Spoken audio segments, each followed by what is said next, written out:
This is the PXN V10 force feedback wheel. It's an entry-level kit that's meant to rival Logitech and Thrustmaster models. My name is Jasmine from White Lion Tech, and without further ado, let's put it to the test. It arrived in this huge box which nearly took me out when the postman passed it over, and inside there were layers and layers of all of the individual parts, packaged very neatly, including a power adapter, a variety of cables to connect everything, this manual telling us how to set everything up, the wheelbase, the wheel itself, the pedals, and of course the gear shifter. And last but not least, Anyway, let's take a look at the main components. So, let's start with the wheelbase. This bad boy houses a dual motor which delivers up to 3.2 Newton meters of peak torque and makes in-game crashes even more terrifying. The base is quite compact, measuring in at around 280mm in length and 270mm in width when the wheel is attached. So it'll fit most desktops, if not all. And you also have the option to mount it on one of those badass looking driving rigs if you wish. On the back we have a neat looking interface where we'll find the connection ports for each individual piece, and this little switch right here that lets us choose between 270 to 900 degree wheel rotation. The wheel is fixed with a quick release mechanism that is secured by turning counterclockwise, and it all feels very sturdy and doesn't wobble at all. You can also secure the base on your desk with a small but mighty Allen wrench, and once they're all fixed down, the base and the steering wheel won't be going anywhere fast.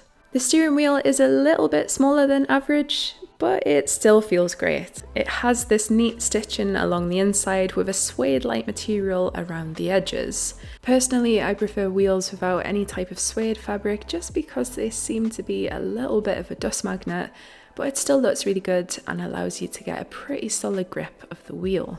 The front interface has a selection of buttons which function the same as a regular controller, so we can expect to find all of the usual suspects. There's a dual pedal design at the back which feels very clicky and responsive. Now I've seen some people have a few issues with the spacing between the paddles and the wheel, but honestly, it feels pretty good to me. Next up we have these spring-loaded pedals. The base is made from hardened plastic, and we have a metal plated footrest with metal pedals which also feel pretty solid. There's blue for the accelerator, red for the brake, and green for the clutch. They all have a decent level of resistance, with the brake being a little bit harder to push all of the way down, and they can also be individually adjusted at the back here. We also have a gated 6-speed H-pattern shifter, which is mostly made from plastic, excluding the shaft and the cover, which are both made from metal, which makes it feel a little bit more premium. At the top here we have a park and brake button, and we have the higher and lower gear buttons for your truck simulators and whatnot, and it can be mounted using the clamp underneath, which is very sturdy. Now I tried the V10 out with a number of titles, including Forza Horizon 5, Grid, Wreckfest, and NFS Heat, all in the name of science. I wanted to see what this wheel is truly capable of, and I wasn't disappointed.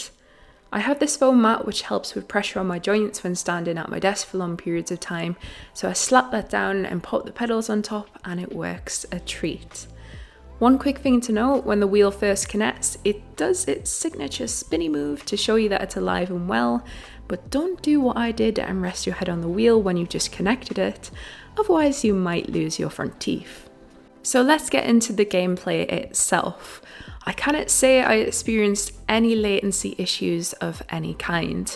I recorded a little bit in first person mode on Forza Horizon 5 just to kind of highlight the response time, but every game is different. So you might also want to tweak the settings a little bit depending on your preference and how the wheel initially performs. The pedals feel good. I'm a woman size 8 and they fit comfortably, and the pedals have nice space in between them so that things don't feel too cramped and I'm not stomping on my own feet.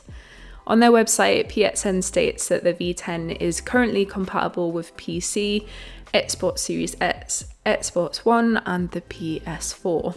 Nothing has been said about it being compatible with the PS5, but never say never. If we're lucky, there could be a future update. If you're a newbie to the world of sim racing, then this is a brilliant entry-level wheel.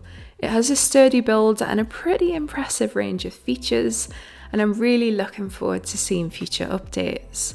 That said, the only downside to playing it on a console is that it cannot be played without connecting a controller via the USB port, which can sometimes get in the way a little bit. PXN also has a self-developed app which lets you adjust the parameters and save configuration settings, which is really cool and feels very futuristic. Overall, if you're keen to get into sim racing, then I definitely recommend looking into the V10. I hope that you've really enjoyed this review, and as always, thanks for watching, and I'll catch you next time.